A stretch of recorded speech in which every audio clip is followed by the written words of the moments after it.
their experiences with nonviolence. All of them served with Mercy Volunteer Corps at one point and now are doing wonderful things throughout the world and continue to be passionate about the mercy critical concern of nonviolence. So with that, I'm going to go ahead and let them introduce themselves. If you could each tell us who you are, where you are right now, where you went to school, and where you served with MVC, that would be great.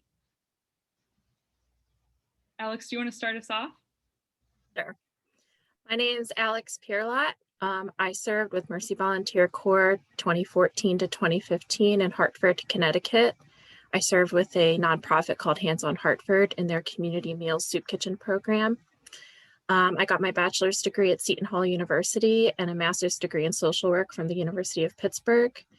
I currently live in Southern New Jersey, and I work as a social worker in the Philadelphia Department of Prisons Mental Health Department, providing mental health treatment to incarcerated individuals in the city of Philadelphia.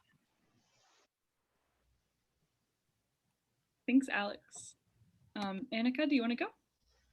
Yeah, hi, I'm Anneka Vanderveen. I served in Baltimore at St. Francis of Assisi as their social justice coordinator. So I taught classes and then coordinated outreach events for a local parish in 2014 and 2015 also.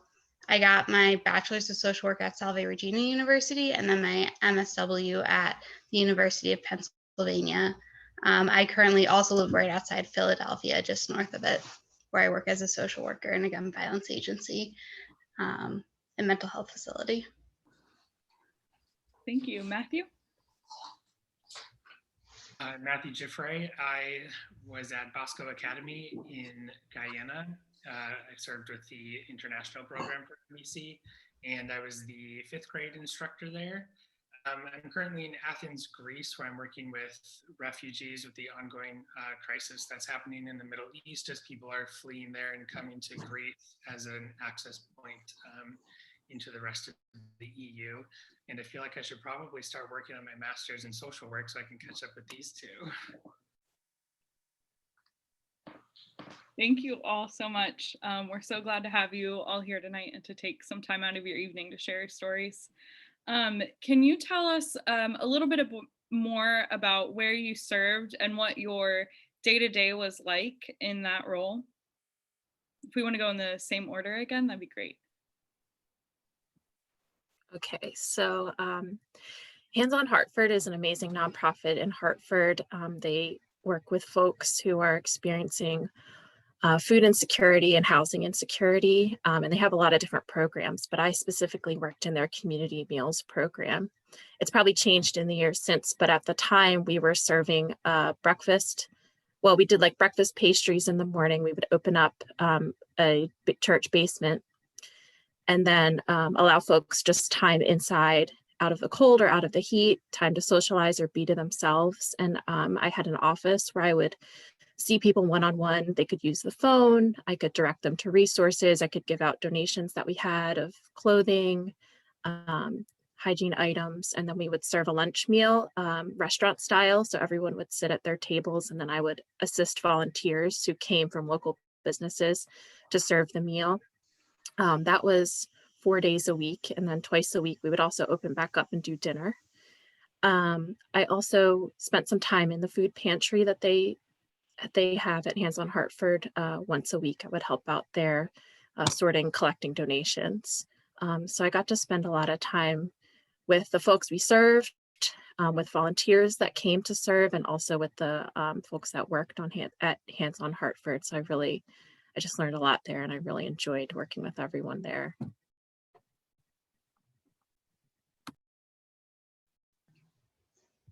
Awesome. So I served at St. Francis of Assisi in Baltimore. My role was a social justice coordinator, and I think it varied a lot depending on what was going on both in the church and the school at the time. So I taught social justice classes. They had incorporated this into their curriculum. So it was a school from kindergarten through 8th grade. So I worked with all of the different students and to like different varying levels. So the middle schoolers I worked with pretty in depth and helped them kind of design their own like social impact projects where they had to kind of go out into the community and find a way to make a difference. And then also spent a lot of time organizing different outreach opportunities for the members of the parish as well. So some of that included things like their Christmas baskets and like a camp that they ran for some of the kids over the summer and some of their like mission trips and service trips.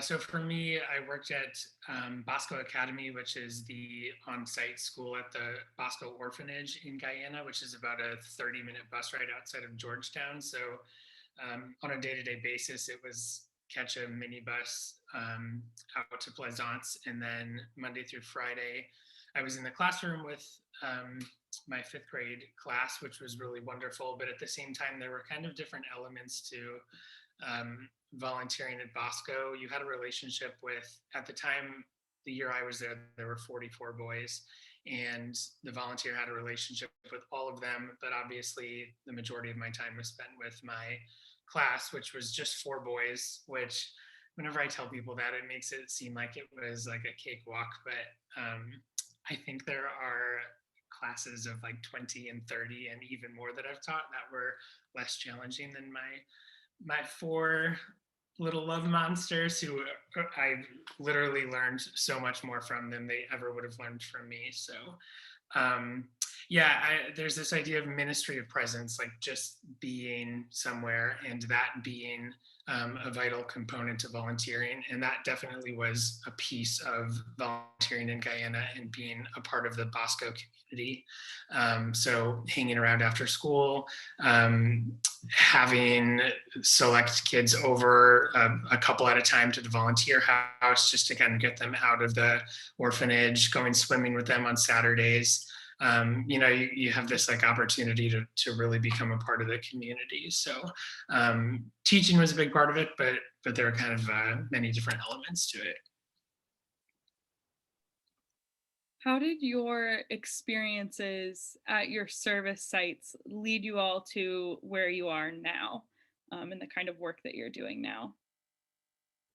Alex, if you want to go again. It's so interesting because, I got my bachelor's degree and then I wanted to take some time to get some experience. I knew I wanted a master's in social work, but I wanted some time before that. And I ended up being placed at Hands on Hartford, and I'd never worked with adults before. I'd always worked with children. And so I mostly now was working with adult men, a lot of men, some women, experiencing food insecurity. And I really grew a lot, I think, just finding that had been comfortable working with kids, and now finding that I can work with adults and I have something to give. Because as a young person, it's like, what can I give to these people? They have so much more experience. They have so much more to give to me. And they certainly did. But just like Matthew was saying, that presence and finding over the year, just being present every single day and making relationships with people made a big difference. So I went and got my master's, and it opened me up, I think, to applying to new opportunities. So when I found this opportunity to work in the jail in Philadelphia and work with adults, I never would have considered that, I think, before my year of service, because I was only comfortable working with children. But it made me open to new things, and I realized too during my year of service, a lot of the people that I met with had formerly been incarcerated.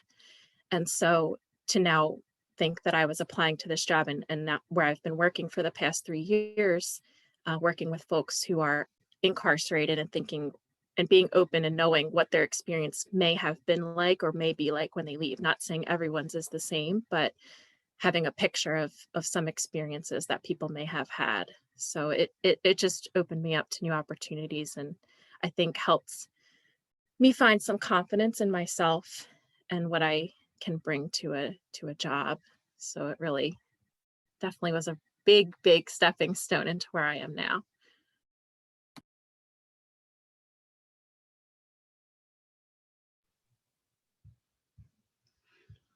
Awesome. Kind of like Alex, I also knew that I wanted my MSW prior to entering MVC. But I think during my time in Baltimore, I became much more aware of some of the systemic and structural inequalities that exist and really, I think, contribute to some of the challenges that people are going through. During the year that I volunteered in Baltimore was the year that Freddie Gray was killed. And I think for me, like being in the city while that happened and processing through it with like some of these like 5th and 6th grade boys and what it meant for them to live in a city, not only where this occurred, but where they lived in like this very real fear that it might be something that they experienced or a loved one experienced. I think for me that like was such a just such a transformational experience, and it really made me start to question, I think, a lot of views that I had personally, but also really helped me strengthen and deepen that social work so that I not only look at like some of the symptoms that people come in, but like also what are some of those contributing factors.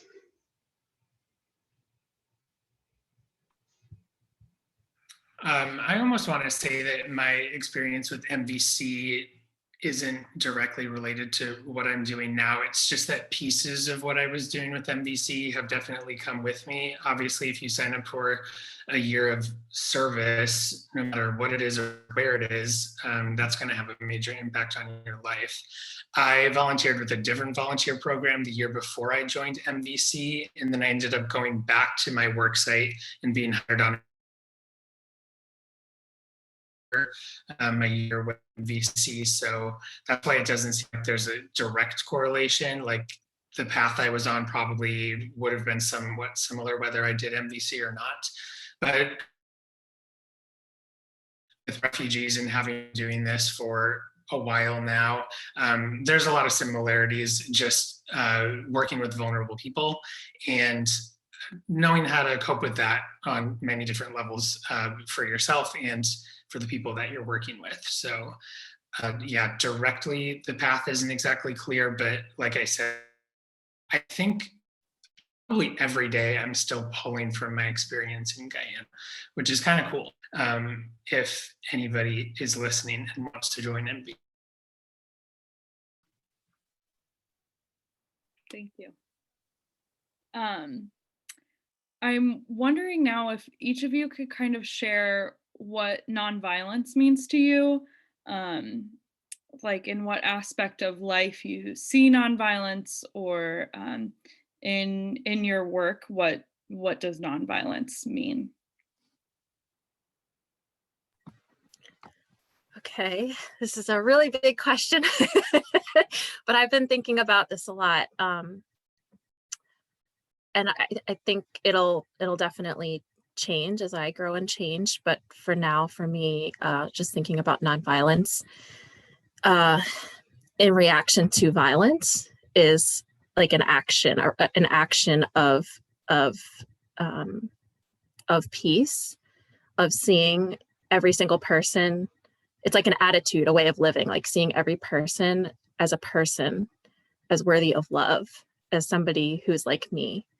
To not see people as other, because I think that, especially in my work, being in a jail, I think when violence happens, a lot of times it's because the person perpetrating the violence sees the other person as other, as non-human. It's objectifying them, and that gives them a way of perpetrating violence. Because I think if you see this person with empathy, it's a lot harder to behave in a violent way than when you can say, oh, that person's other, and they don't matter, and so I can do whatever I want, including violence. And so nonviolence, in contrast to that, to me is just seeing every person through a lens of empathy and love, and knowing that they deserve everything.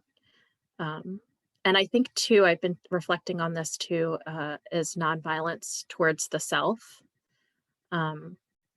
as self-care, and recognizing that as I care for others and see others as worthy of love always, that I too am worthy of that same thing, and that I need to treat myself that way as well, not talk to myself in a way that puts me down, just as I wouldn't want to talk, because I think violence can come through words as well, not just actions. So how do I talk about myself? How do I talk to myself? And how do I talk to others? How do I talk about others? How do I act towards others? How do I act towards myself? I think nonviolence is just part of all of that. And it can be personal, it can be systemic.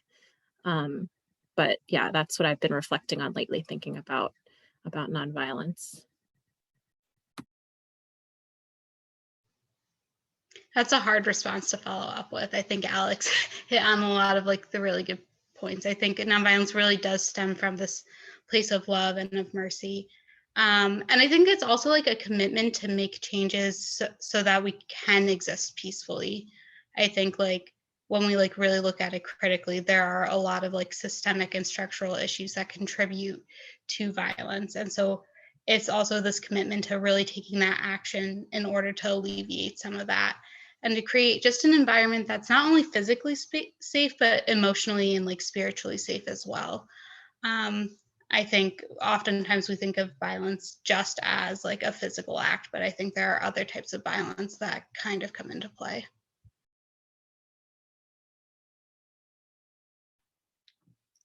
I also echo that Alex had a really great answer, so I'll leave it mostly to her. But one of the things I was thinking of this week as I was reflecting on nonviolence is nonviolence communication, which is something that I think is pretty ingrained in me at this point. And it's kind of cool. I realized I don't even really think about it. I just kind of do it when there's conflict. And recently working with people in the Middle East, I realized that one time I was using some of these nonviolent communication tactics and the conversation wasn't working the way it was supposed to. And I realized it's because what I was doing was being viewed as weakness. It was me giving up, part of the argument or the battle or whatever, however you want to think about it. And that just kind of got the gears in my head turning about what nonviolence actually means. And I think the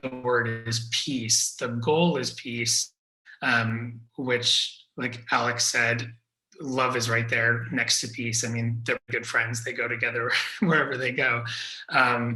So that's just been something that I've been thinking on recently, because when I was in Guyana and I would reflect on nonviolence, it was something completely different than what I'm at this point. Thank you all for those words of wisdom. What great pieces of nonviolence is in so many ways, but I enjoy that idea that it is peace and seeing another as ourselves. That's love that image. I'm wondering if you all can expand a little bit on how you have encountered violence, and not necessarily physically, but in those ways that you talked about, nonviolence expanding. But how have you encountered violence, and how do you meet that with nonviolence in your experiences, both professionally and outside of that as well in your personal life?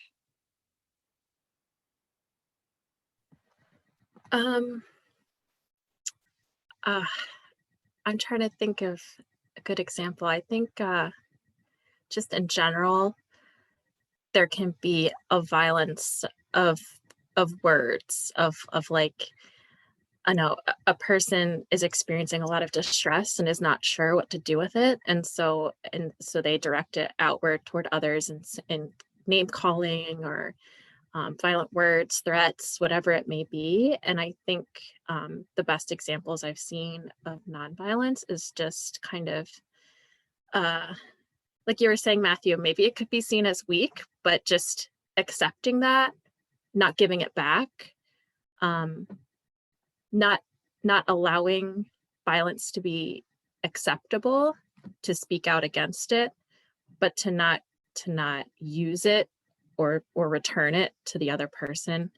And I think that can be like, that's something I see at work, but it's also something that is easy to see in personal relationships as well. When someone's had a tough day and you kind of lash out a little bit, and just like, how do we respond to that instead of upping the ante? Because I think that's how violence everyone feels like, oh, but I have to be tougher. And so it just keeps going up. Instead, how can we diffuse? And yeah, like you were saying, some might see it as weak, but I think it takes a lot of strength to accept that and not return it in kind and to respond differently. And I do hope that there's a culture shift in being able to see that, because that's how I think it is.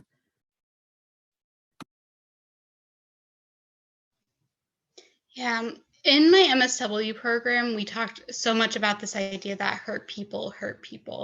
And so working in the arena of gun violence, my goal is to really try and stop some of that retaliatory violence that often happens. But you can't do that unless you're willing to sit there and hear someone's story and bear witness to the pain that they're experiencing first. And so when I think of how this idea of nonviolence comes into play, you have to just be willing to be there, and you just have to be willing to listen and do the work and care for someone, even if it's really hard, right? It's really hard to sit with someone who might be thinking of violence as a solution, but I think that's kind of when they need you the most.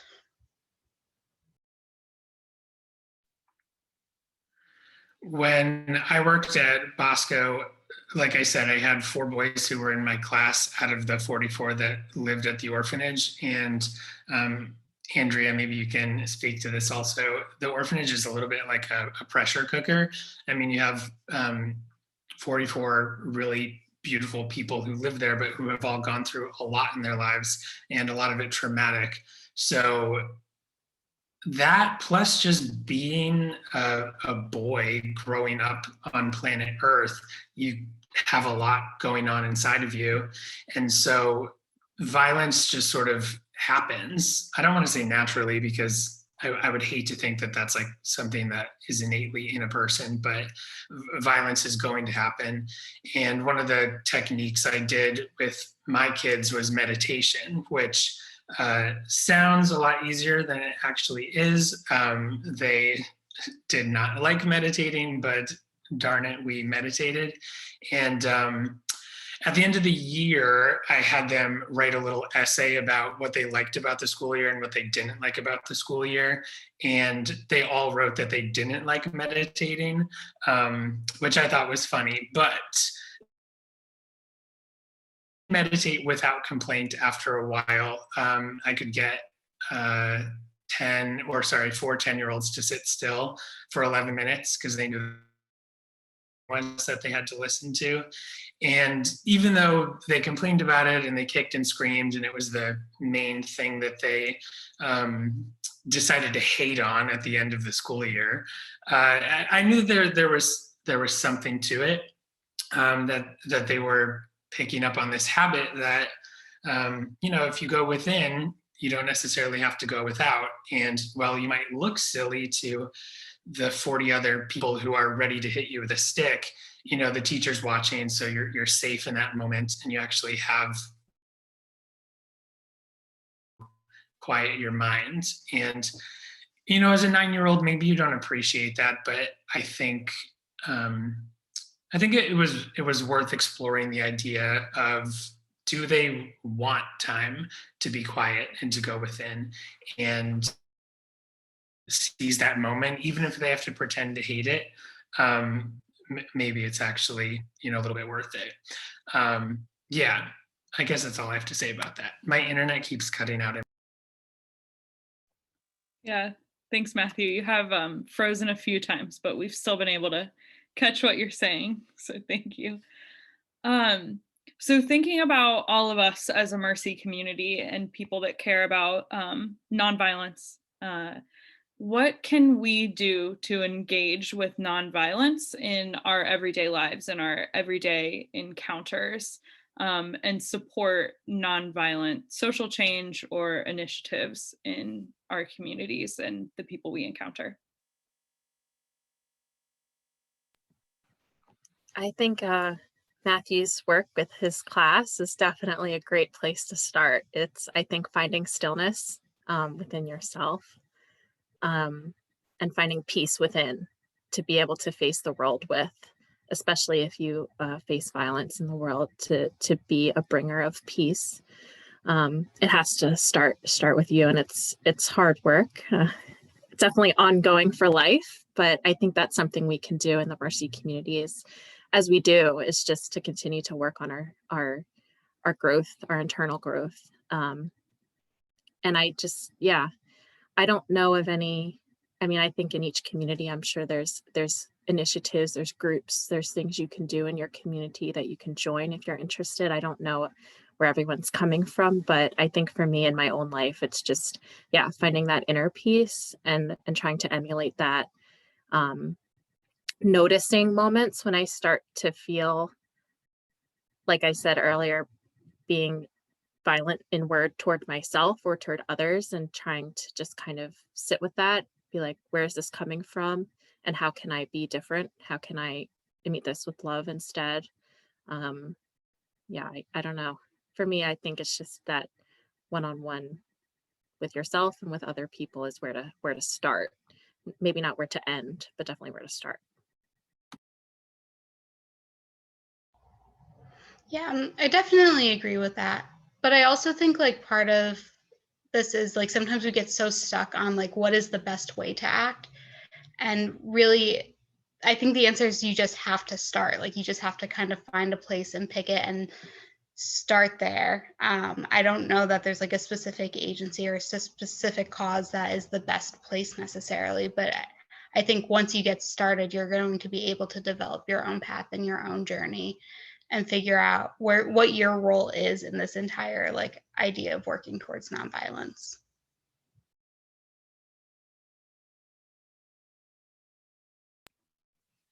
I don't think I have a good answer for this one, unfortunately. I am really sorry that Alex has to go first every time, because I feel like the pressure is on every time, so good job. The situation I'm in currently is that when a bomb goes off in the Middle East, almost exactly 1 month later, we have refugees arriving on the shores of Greece. And it's almost like perfectly timed like that. So it's almost like this insurmountable thing to try to understand just the amount of violence and hate in the world, because it just literally crashes onto the shores of the country that I happen to be in right now. So I like the idea of it starting small, because sometimes small is all there is. So, I mean, we can work on ourselves, sure, but I mean, the fact that there are, I don't know, a dozen people on this Zoom call right now to have a conversation about this and to spread a little information, some ideas, a little love.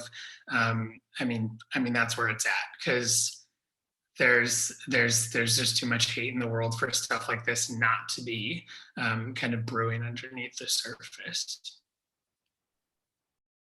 Hi, this is Kim. I'm sorry that I don't have my video. I just want to sort of reiterate to the active hope that we'd learned in our alumni retreat has definitely gotten me through this past month, or 3 weeks, I guess.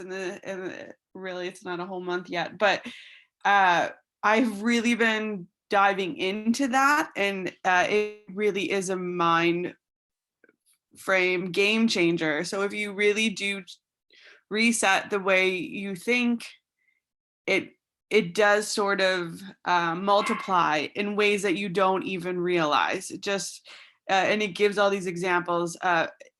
It is able to do all these things that you are giving examples for. So you're able to take that pause, you're able to take that deep breath, you're able to say, where am I at? Where is this person at? What is this going? And it's sort of reminders of all the things we did when we volunteered, and whether it was 5 years ago or 18 years ago, it's just one of those things that is sort of a reminder.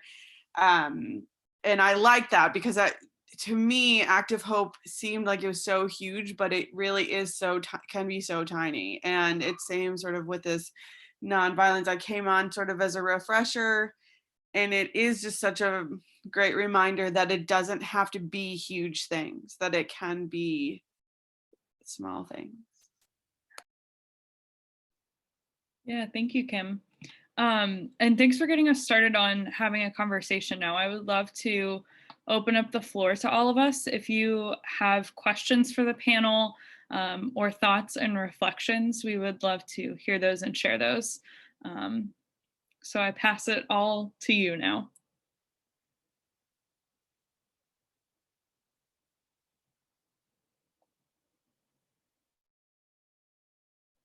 You can also chat them to me if you don't want to unmute, that's fine too.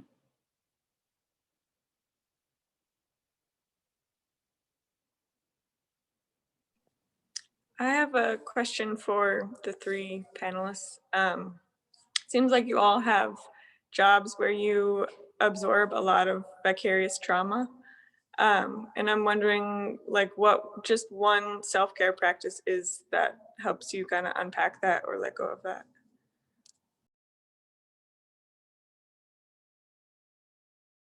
Thanks, Colleen. Panelists, do you have a thought you'd like to share on this? I think for me, like the practice of mindfulness has been huge because it helps me tune into what it is I actually need. Because I think part of like being able to establish a good self-care practice is having a variety of tools, but you need to like know what you need first.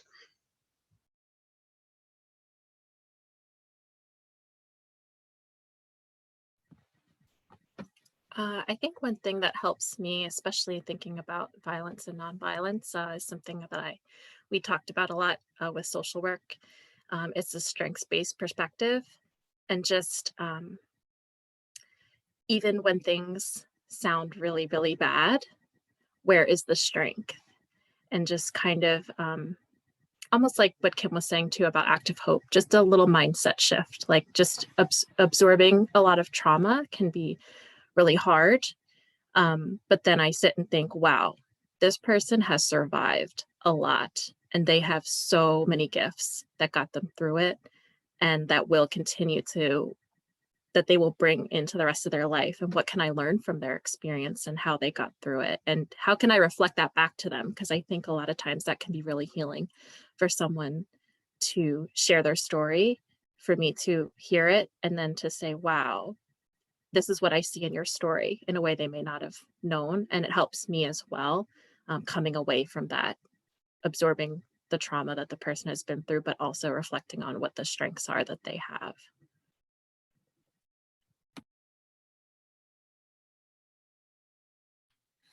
I think I just have a simple self-care technique in that I'm constantly filling journal at an alarming rate, but I think that's just something that I've kind of always leaned on and continue to do. And I wish I had like a more just at the forefront answer, because it means I'm probably absorbing the vicarious trauma and not doing enough with it. And that's definitely a go-to technique at this point.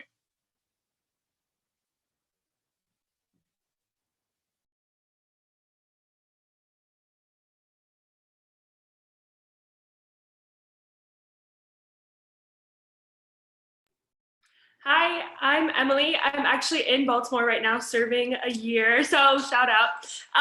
My question is, I lost it. I totally lost it.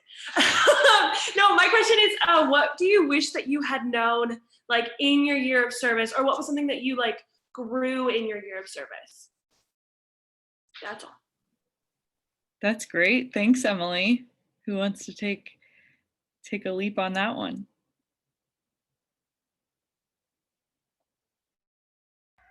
I feel like there were all sorts of things I wish I knew going into it, but I can't really like maybe pinpoint exactly. I think what helped me like learn those lessons along the way was being able to go through the experience with an open mind. I think like the more that you're able to be open to those experiences, the more you're going to learn. Sometimes it's better that you don't know all the lessons when you first jump in, because otherwise, like, I don't know that I would have done some of like those things, right?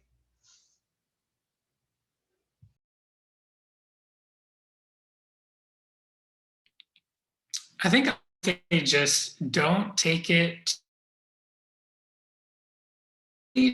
I mean, like, obviously what you're doing is very important and it matters, but I think if you feel like you're putting pressure on yourself in the pillars of MC, whether it's community or the work,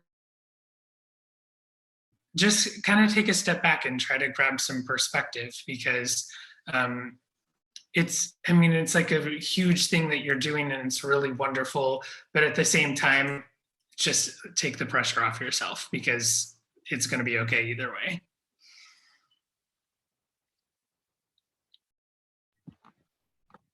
I agree with what Matthew and Anneka said, and I think just to add to it,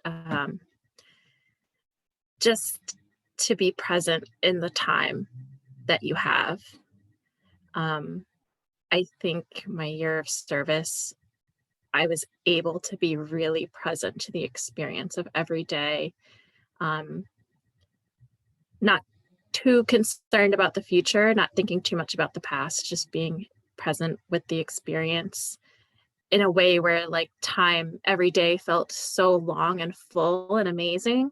But then looking back, the days slipped away so quickly. So just, I think, and that's something that I am trying to foster, but for some reason that year, like there was like a magic in it of just being present. And so I encourage that for you and your community, and you will learn the lessons that you need to learn, just being there in each moment, especially in this time. I really admire you for jumping in this year, and all of you who are serving this year. It's just amazing and so awesome to witness your service and what you're giving to the world. So yeah, just being present in the moment and enjoying what you have where you are.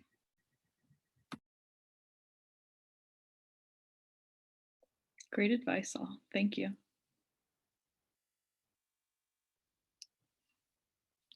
Do we have any more questions or reflections, discussion?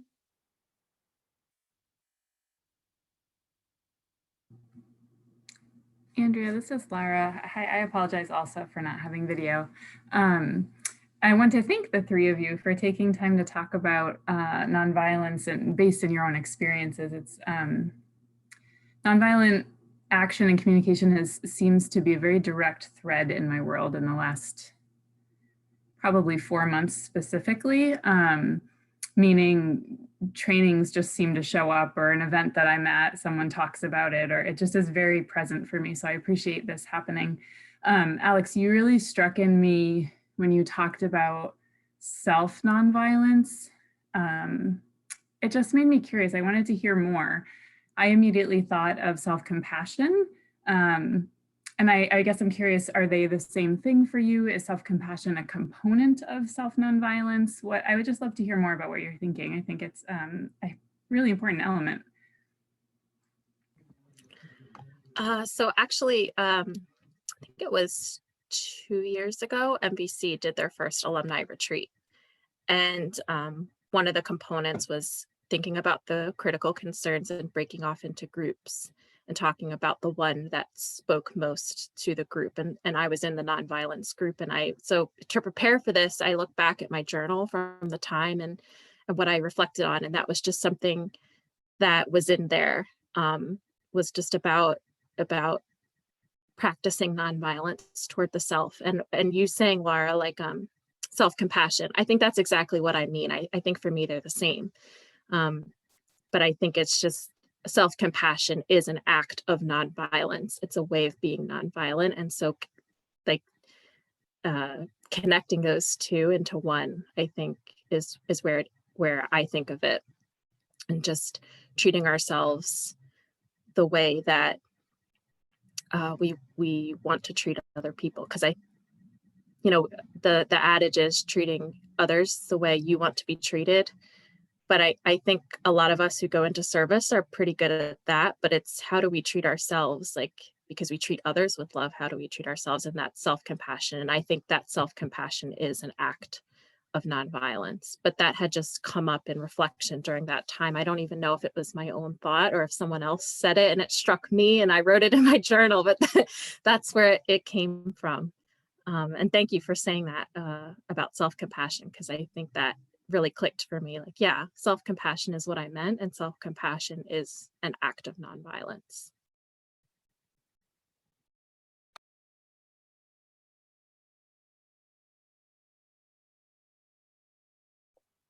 Laura chatted. Thank you, Alex. I just want to say you all give me such great hope, and I am very grateful for that. Thank you. I agree, Marion. Yeah, and thumbs up from Anne, thumbs up from John too. Love it. All right.